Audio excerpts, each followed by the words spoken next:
تو کمپلیننٹ اکثر جو ہے اگر جب وہ قانون پڑھنا شروع کرتا ہے، کوئی ڈر کے مارے کہتا ہے کہ دیکھیں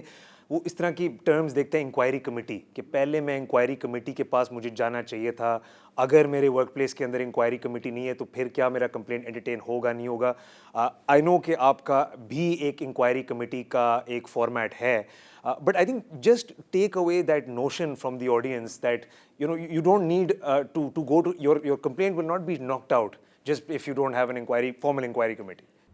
بہت اہم ہے یہ وضاحت بھی، اس لیے کہ قانون کہتا ہے کہ اگر آپ کسی ادارے میں کام کر رہے ہیں تو اور آپ کو ہراسگی کا شکار ہوئی ہیں آپ یا ہوئے ہیں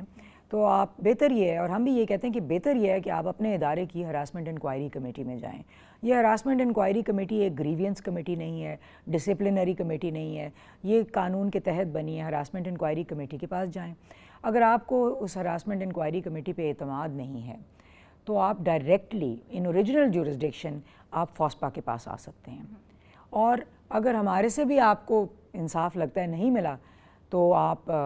پریزیڈنٹ کے پاس، صدر صاحب کے پاس کمپلینٹ کر سکتے ہیں. میرے خیال سے صوبائی سطح میں اگر آپ منصب اعلیٰ کے دفتر کے دیے ہوئے فیصلے سے آپ اگری نہیں کرتے تو وہاں گورنر کا روٹ بنتا ہے، بٹ اپیل کی جگہ ہے.